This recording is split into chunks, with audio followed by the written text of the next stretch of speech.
JSN did not have great things to say about Shane Waldron, new OC in Chicago.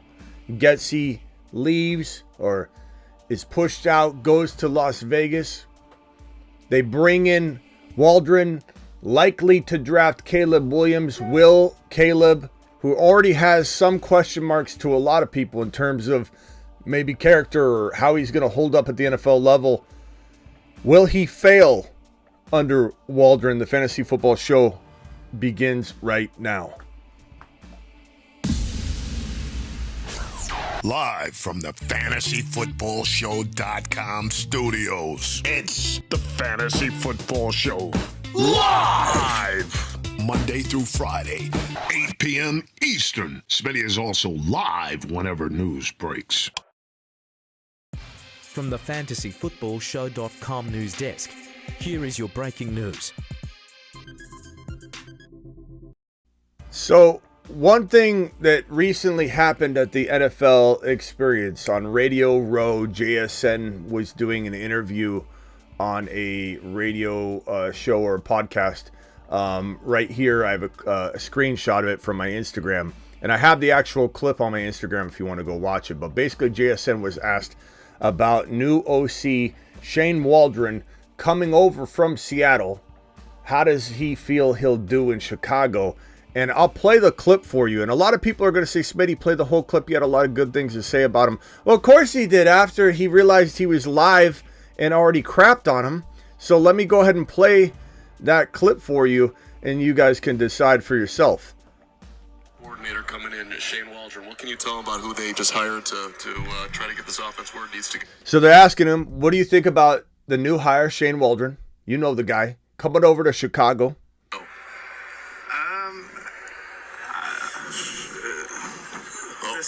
This is live?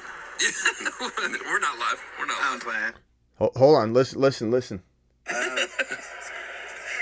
Good luck to y'all. I mean, he's a great person.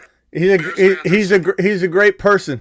Interested about the offensive coordinator coming in, Shane Waldron. Shane Waldron. He's a great person. Listen to the hesitation. Can you tell him about who they just hired to try to get this offense where it needs to go?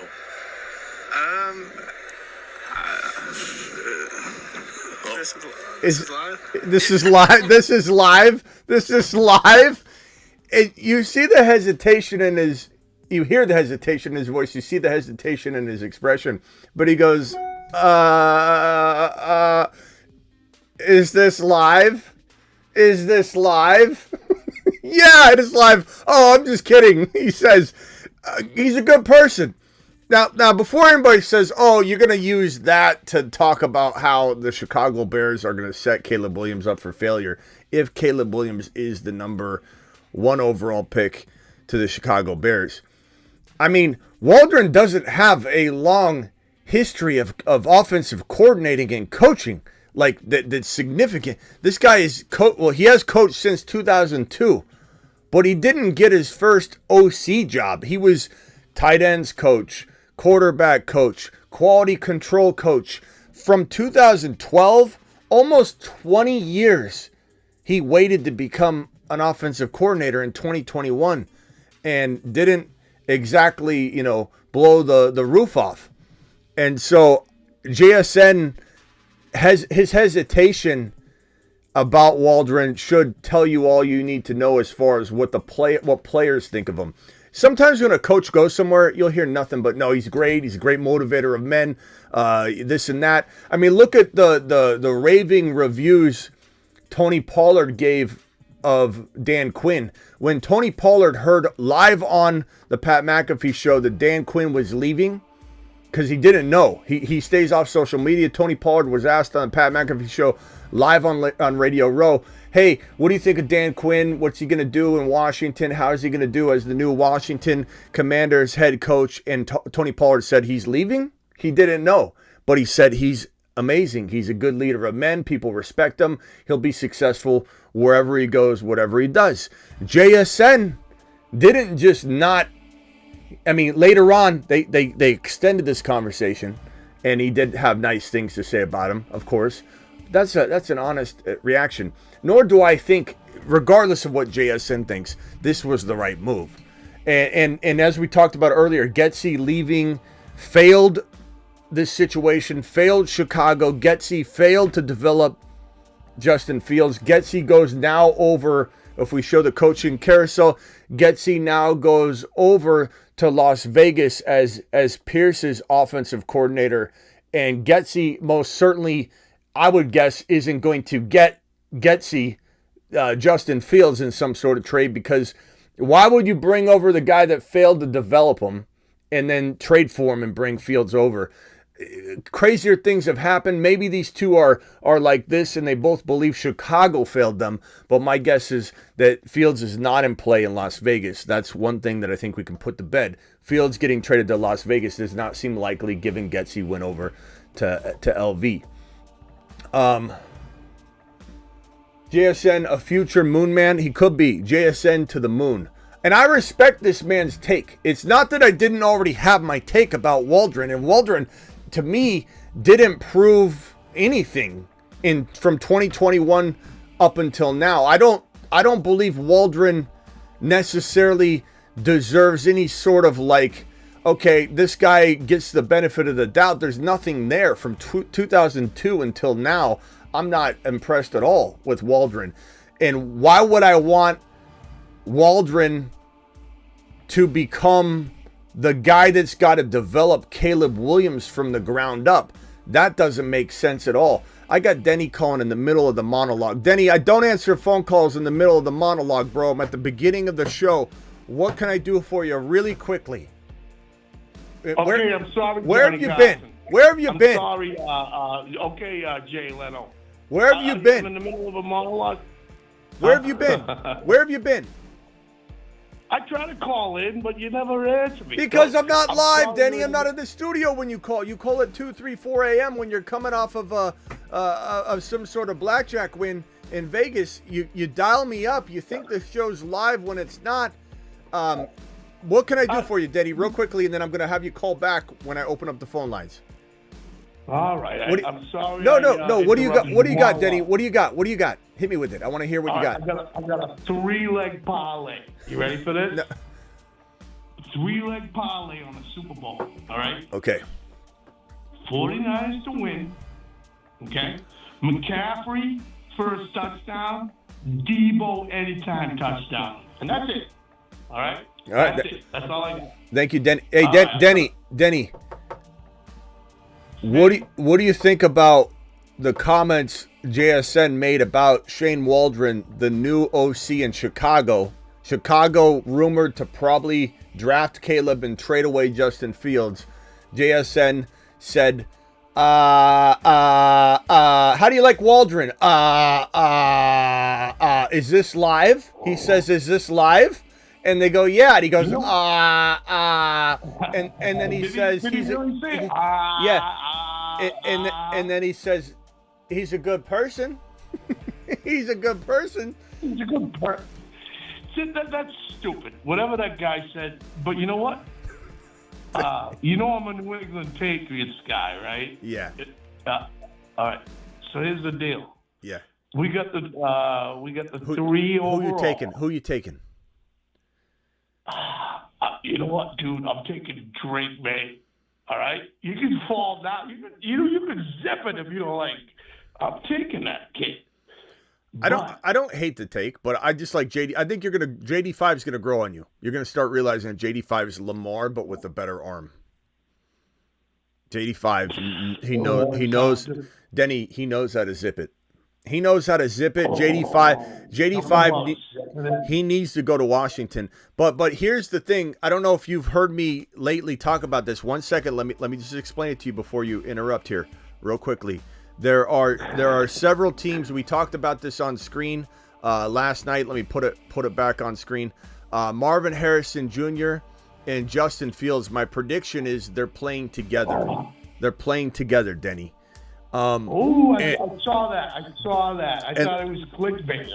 In the two places they need to play together, there's only two that qualify. New England. All right. New England. Yeah.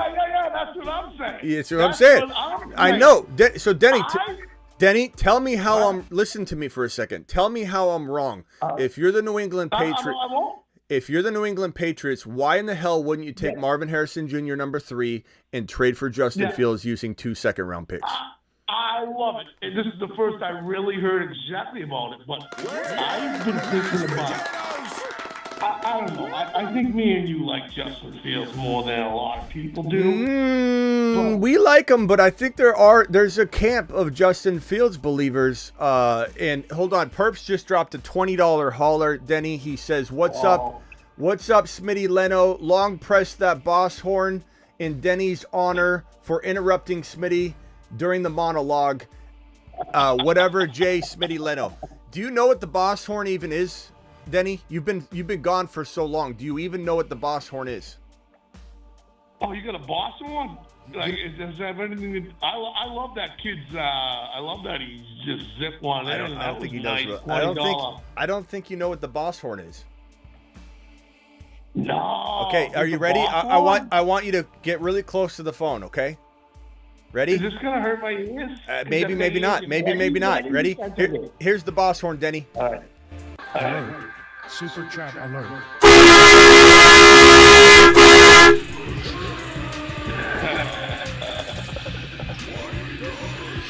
That's a boss horn? What does that mean? I'm a boss?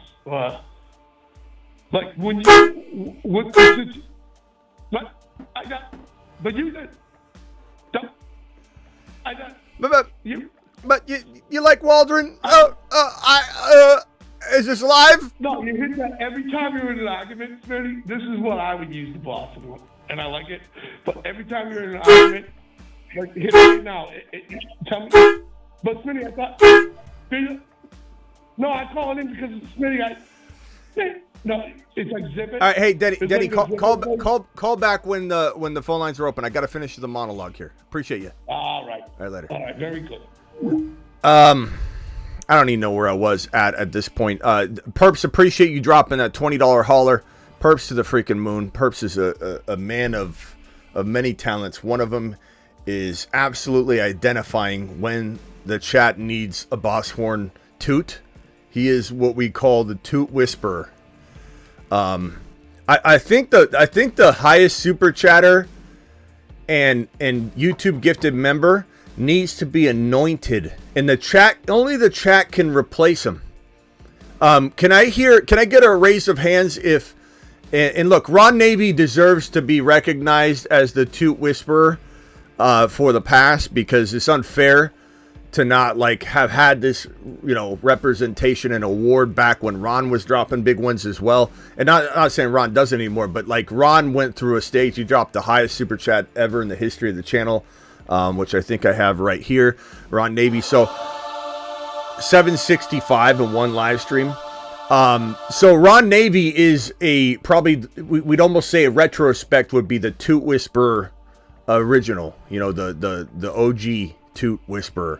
But can we get a raise of hands? Is there anybody more deserving of being coined the Toot Whisperer? And I'll have a whole thing dedicated with the whole scene, and it'll have Perps' avatar right here with the crown and maybe a king chair. When anybody gets replaced, though, you gotta knock him off. Like, if Perps isn't hanging anymore as the Toot Whisperer, he's got to be dethroned. Can I get a raise of hands if it's a unanimous Perps at this point is the current Toot Whisperer? Like, he commands the most toots. He initiates the most toots. He is the guy that says, toot me, and we will toot him and do it live. I'm pretty sure he becomes that guy. So raise your hand if you believe. Yeah, I guess Ron Navy would be the godfather of it, the OG, the original 1.0. As for this, I know some of you are going to say whatever JSN says isn't law. If JSN says that Waldron's not good by his mannerisms, his initial comments, I don't care what he said after. This is an embarrassing answer. And it wasn't a joke. It wasn't messing around with Waldron. His natural reaction when they said, "How do you feel about OC Shane Waldron in Chicago?" He said, let me play it again for you. Here it is. Go.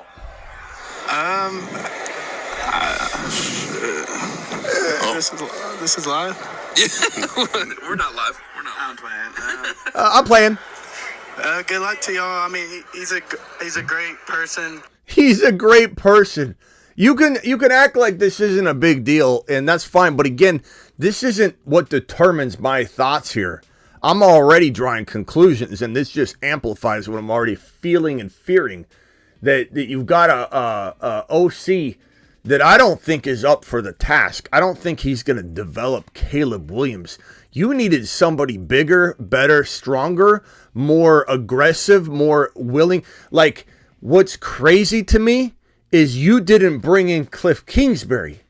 Why you wouldn't bring in Caleb Williams's quarterback coach, who Caleb Williams loves? I don't know why they didn't have. Maybe Kingsbury didn't want to go to Chicago. I don't know the ins and outs of that. But if Chicago went hardcore after Kingsbury, they could have had Caleb willing to go to Chicago, wanting to go to Chicago. Caleb doesn't even, according to several reports, even want to go to Chicago. Like, his attitude's already kind of piss poor. Like, I don't necessarily want to go there. A lot of people think Caleb's going to have problems with that and that he's not the most, I don't know, team. Maybe he's kind of Kyler Murray-like.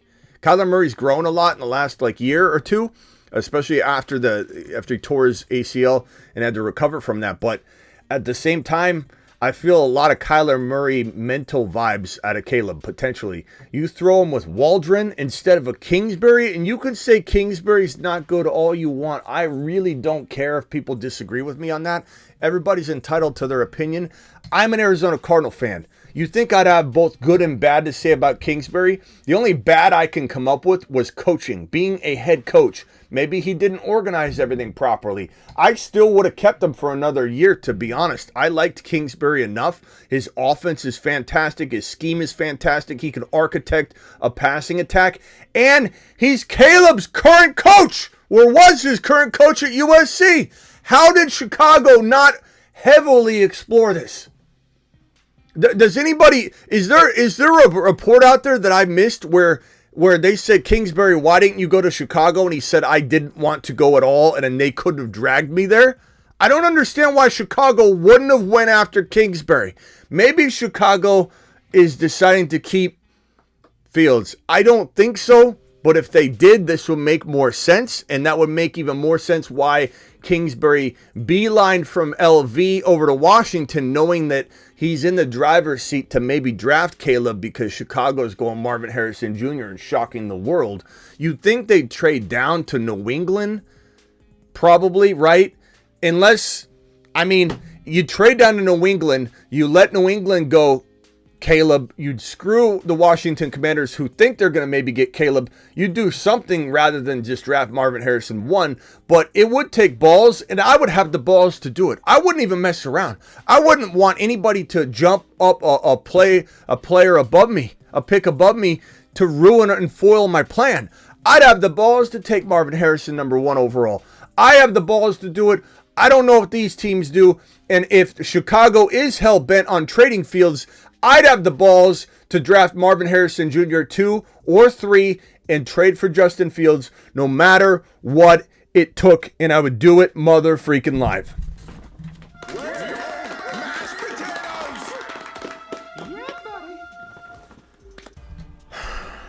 That's all she wrote. We've gone over the rest of this news. Everybody has seen this before. Flowers being investigated by Baltimore police for alleged domestic assault. It always seems like Super Bowl week there's some sort of player in trouble. Then there's some Trent Williams news that just popped up where I'll pull this up real quickly. I don't know. I got to investigate this because this happened, or at least it broke on Trent Williams. This is bad if it's true. It's not anything that's going to affect the game, but it was something that I saw.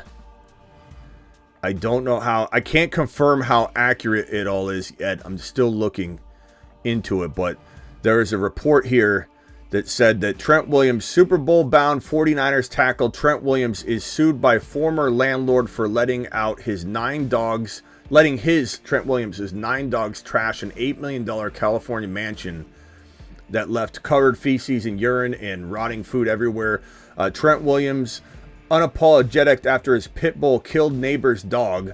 Dogs doing what dogs do. says Trent Williams, according to this report. I got to confirm if all this is 100% accurate. These are graphics sent to me by my Niner buddies, so I don't fully know. I'm looking into it right now. Here's a photo of the dogs allegedly responsible for attacking Sandy. I believe that would be the dog. Property records listing homeowner as Trent Williams, whose neighbors say the NFL is the NFL lineman. So apparently he just lets his dogs roam around all over, and they killed the neighbor's dog. Allegedly. These are all alleged things. That's crazy. That's crazy. A lot of news just kind of... It's always Super Bowl week. It's always Super Bowl week. It's always, something happening in an elevator. Vegas is always a tough place to go. Not that some of these things are happening in Vegas, but you know what I'm saying. Like, I'm sure something's going to happen. Barkley is likely exiting out of New York and heading elsewhere. We've talked about that. These are just some of the biggest news stuff, if anybody's missed any of it. This one's the Achilles scar on the Pat McAfee show. Kirk Cousins showed his Achilles scar on Pat McAfee. And he says that he's dropping back and throwing passes, but he's not aggressively dropping back and throwing passes. So Kirk Cousins, there's his nasty scar. And Aaron Rodgers, him and Aaron Rodgers both recovering from those torn Achilles. Aaron Rodgers says he can do everything but run at top speed, which he nearly ever does anyway. So Kirk Cousins, Aaron Rodgers, both looking like they will be ready for week 1. Aaron Rodgers just a little bit ahead of schedule, given his injury and surgery were a lot earlier. TJ Hawkinson not going to be able to play in September. He'll be ready at some point in October. This is horrible news. Very slow moving ACL healing process, because he had his surgery about a month or so after he tore it. He just had a surgery. So Hawkinson, don't expect him to heal quickly.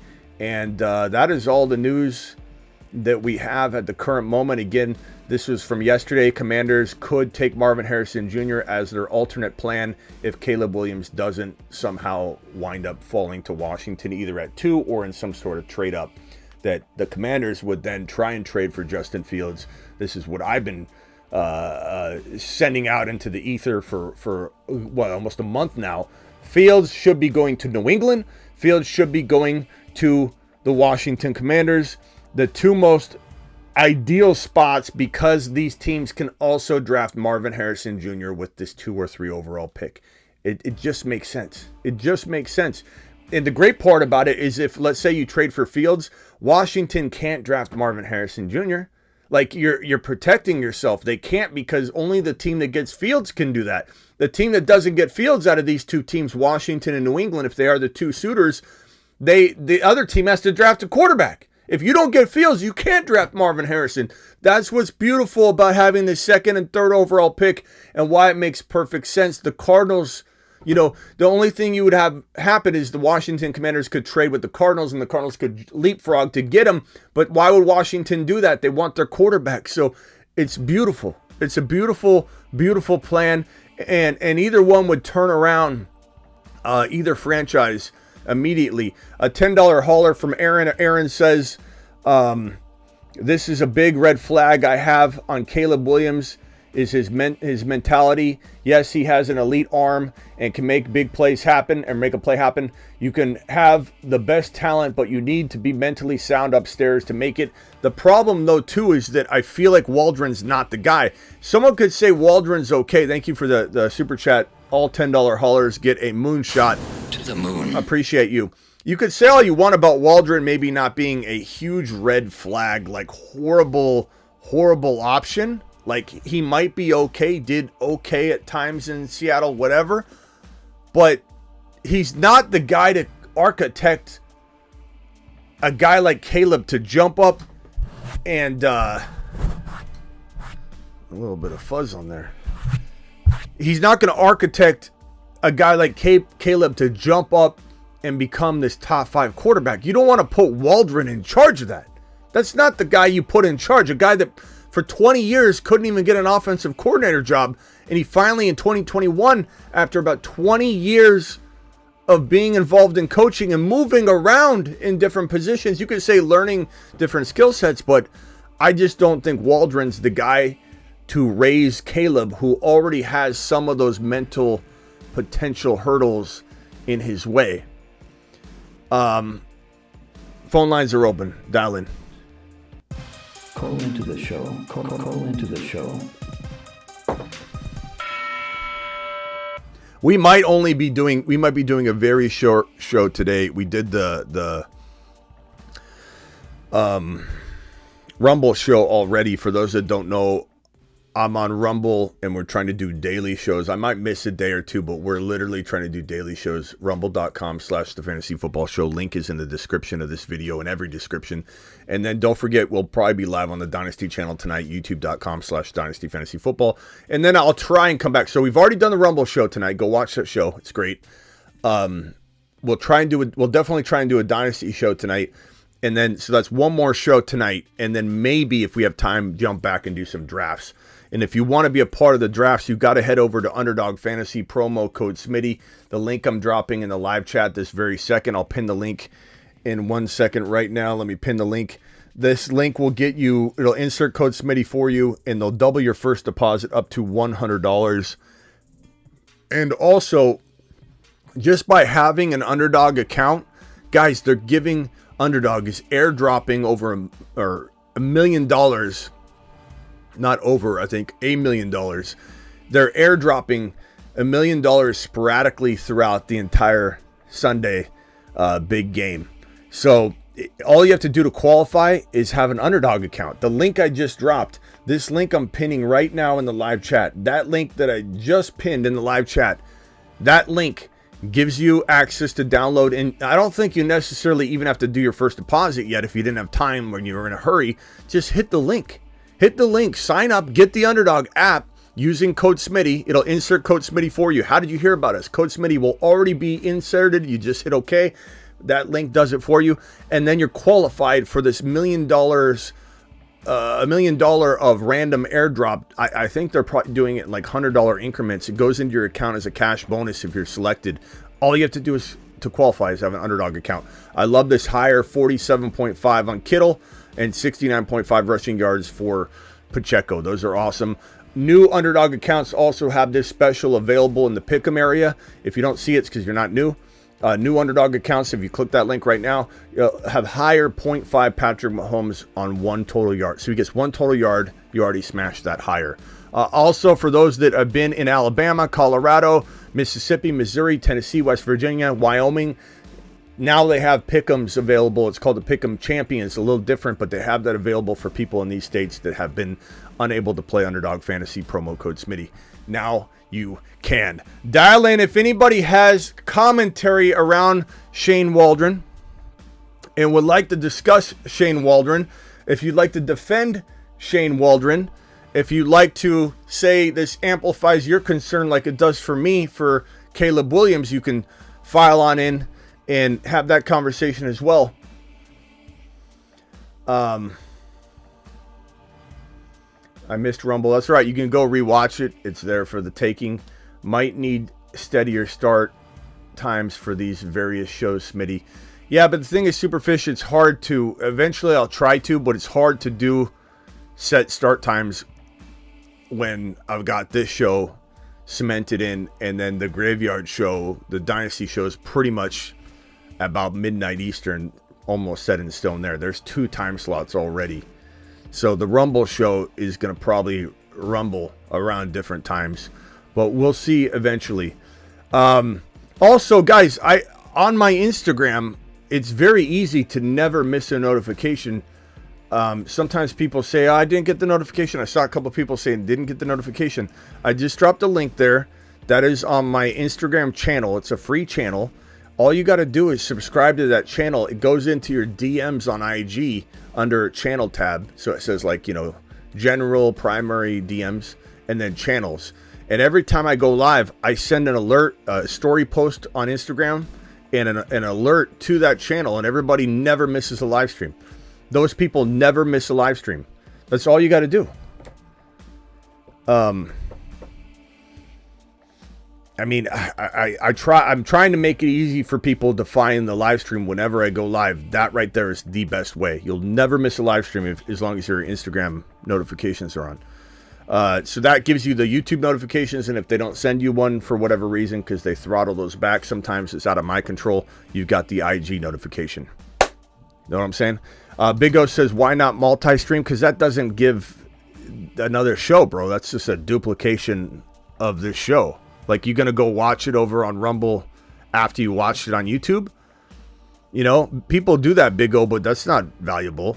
Rumble, how am I going to grow my Rumble audience if everyone's like, well, I just watched that show on YouTube. Why am I going to go watch it on Rumble? So Rumble is an entirely different show, my guy. Not to mention the Dynasty show is a Dynasty show. It's nothing to do with anything but Dynasty, so that's a whole different show as well. Ethan, you're live. What can I do for you, Ethan? Good questions, though. I'm not saying they're bad questions. Ethan, what's up? Smitty, I wanted to, with Devin Hester looking at the Hall of Fame, I think he would have had more touchdowns even in the 80s with the wedge and everything. And the rule changes kind of hurt him and everything. But have you seen the Schiano proposal? And what do you think about kickoff and how terrible it is now, and onside kick, how it's just got to go? Why is the onside kick got to go? Why do you say that?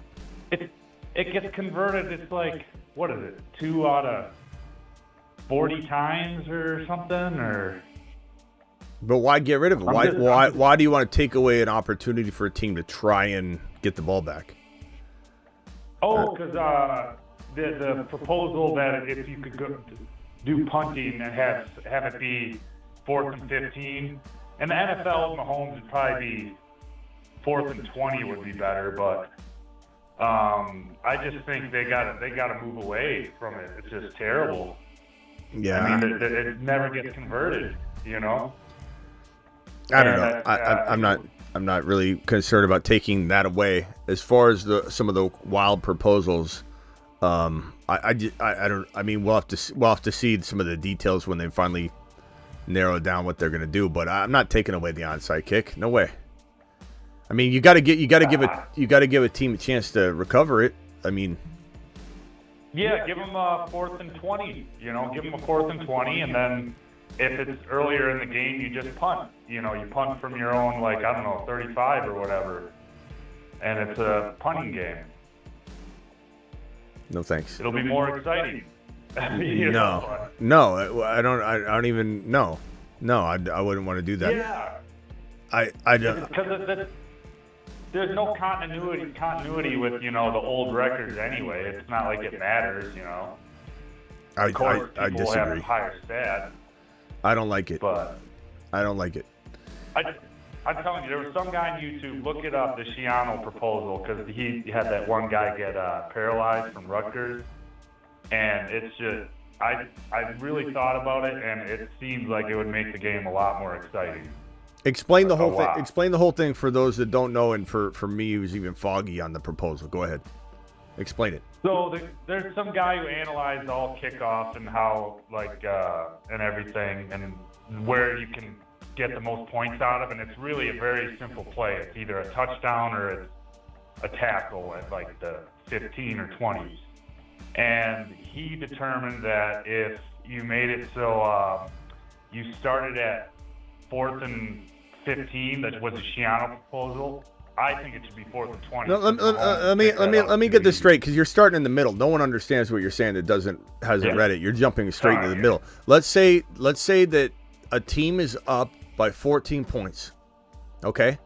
Yeah. Let's say the team that's down scores a touchdown, kicks an extra point. They're down by 7, and there's 35 seconds left. What are you suggesting that the change is? That they don't have the ability to kick the onside kick to get the football back? They can go. Their choice is they can either punt from the 35, which would be dumb, or they can go for it, and it's a 4th and go for what though? Go 20. for what? They don't have the ball. You're telling me you want the team that doesn't. Okay, but you're telling me the team that doesn't deserve the football because they're down by 7 is supposed to just get the football now because it's the end of the game?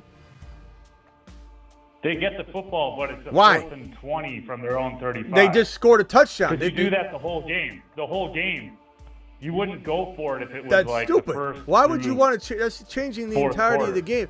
Why would I? I mean, I respect that it sounds intriguing to you. I'm not mad at you, negative Ethan. Mhm. I'm just saying, why on earth would I want to change it? Like, you're up by 7. The other team's got to kick the ball off because they scored. And now they just, if they want, they just get the football again? Especially what you're saying. What you're saying is 20, fourth and though. You're probably not and gonna get it. You know what I mean? It's 4th and 20, but they don't have the ball.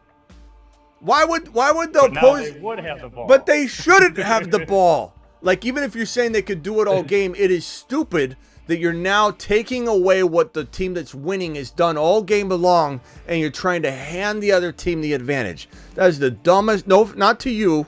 That's the dumbest idea I've ever heard in my life.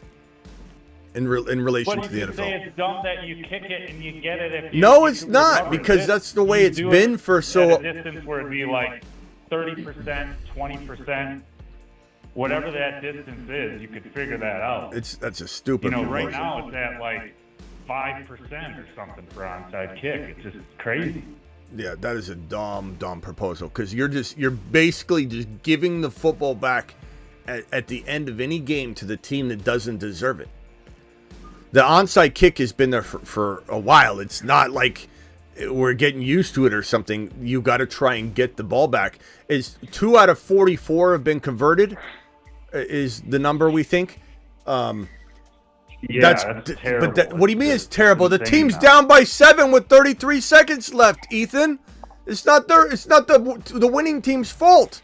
What do you want? Second place trophies? Everybody gets the second place ribbon? Like, what do you mean it's terrible? No, just 2 out of 44. Tough you would luck. also- Tough luck. 2 out of 44. And punting Tough is also luck. way more exciting. But Punt it's returns are way more exciting. I mean, but it's just- Ethan, it's 2 out of 44. That's the way it should be. It shouldn't be 50% chance you get the ball back because you screwed up the entire game. You're down by 14 with 2 minutes left in the game. You score a touchdown. You get 7 points. You're still down 7, and now it's like I feel offended. I'm living in a world where I'm feeling triggered and offended that I don't have the football right now. Can you please hand me the football and give me a second chance? 4th and 20, because I feel like this needs to happen to me. I'm offended. I get the football now. I'm triggered. Give me the football, please. It's ridiculous. The kickoff changed the It's whole game. The kickoff, now a guy like Devin Hester is like pointless because it's not even used anymore, the kickoff. It's terrible.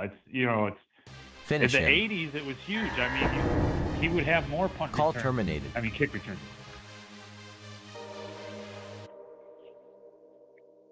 This is worse than arguing with Ron Navy about some of the things we've been arguing with Ron Navy about the last week and a half. This is giving me a headache. I also got to leave, so I'm going to give you both quick second. Brogan, you got 30 seconds, and I got to jump. This is going to be a short show today. I'll be back later tonight. Okay, no problem. The UFL kickoff rules are pretty interesting for the guy who's trying to argue for the new alternative rules. I would actually recommend you check that out. That actually has a really good way of. They have a good way of. I'm feeling insulted and offended, and I need the football. I need the football. This isn't fair. I'm down by 14. We just scored. I need the football, Brogan. All right, let it, Brogan. Brogan. It's like Bill the Tickler's son. Travis, I hate to do it to you, pal, because you're my boy, but I do have to leave, so you got 30. Go. No, that's fine. I was just calling in. I think what he meant was, and I don't like the rule either, but people want to do, it's like a 4th and 15, and if you convert it, then you get the ball back. I know, but that's just crazy. I don't know. What I would do, I forget what they did to change the rule, but like several years ago, they changed the rule, and it just killed the onside kick, so I would just go back to whatever they had. It was something like a 8% or 10% chance or something like that. So it's like, because now it's virtually impossible. It's pretty much a point. You know what I would rather have? You know what I'd rather have? You know what I'd rather have? You don't have a chance to get the ball back. It's your own fault. It's your own fault. You're down by 7 with 30 seconds left. I'm not yelling at you, Travis. You're down by 7 with 30 seconds left, and you want a handout. You want a handout. You want a better, like, you see what we're arguing right here? You're saying it's not that high of a percentage, 2 out of 44, but this would still be not a very high percentage, but, they get the ball at least. They get a chance. You don't deserve a chance. You're down by 7 with 30 seconds left. You either go with what's been working or you lose the game. It's your fault. Like, that's crazy to me. It's crazy to me. So you don't want onside kicks at all, then? I don't want participation trophies. I don't want teams feeling they're entitled to get a shot again when they've screwed the game up. Like, it's crazy to me. Yeah. Let's figure out a way to take away from the person that's been dominating the game all day. And let's see. At the end of the game, you kick a 75-yard field goal, you win the game at the end no matter how you do. Doesn't matter what the score is. If you kick a 75-yard touch field goal, you win the game. Like, this is crazy to me. Yeah. No, I get that. Yeah. The last thing I'll say, and I'll jump, since they changed the rule, it dropped from being 21% successful to 6%. So they essentially eliminated the onside kick is what they did. So that was my only point. Yeah, I would just flip it back. I get that, but maybe you roll back some rules as far as the onside kick versus you do anything else. But to just sit there and go, you know what? Right. Let's give Mahomes another shot to convert a 20-yard pass. And now all of a sudden, and everyone, and what Ethan says is like a 10% chance or whatever he said. You don't know that because we haven't done it. You haven't seen Mahomes go out there and try and throw a 20-yard pass. And plays would be made around it. They have to change the rule again. It's ridiculous to me. All right, hey Travis, I got to run. I'll see you later tonight, though. Appreciate you, bro. Yeah. Later. Bye. Ethan, I appreciate you, Ethan. I'm not necessarily mad at you. It's just like I couldn't have this conversation because I'm out the door. Appreciate you all. I'm sorry for the short show today. We'll be back on the Dynasty channel. YouTube.com/Dynasty Fantasy Football. That link is in the description of this video. If you're watching the replay, it's down there. Please hit the Underdog Fantasy link, promo code Smitty. That link is pinned in the live chat. They'll double your first deposit up to $100. And just go get the Underdog account now. Because if you have the account, if you have a qualified account, you download it, you have an actual account, they're airdropping $1 million in $100 increments throughout the entirety of the big game on Sunday. So just get your account. Let's go. Appreciate you all. See you later.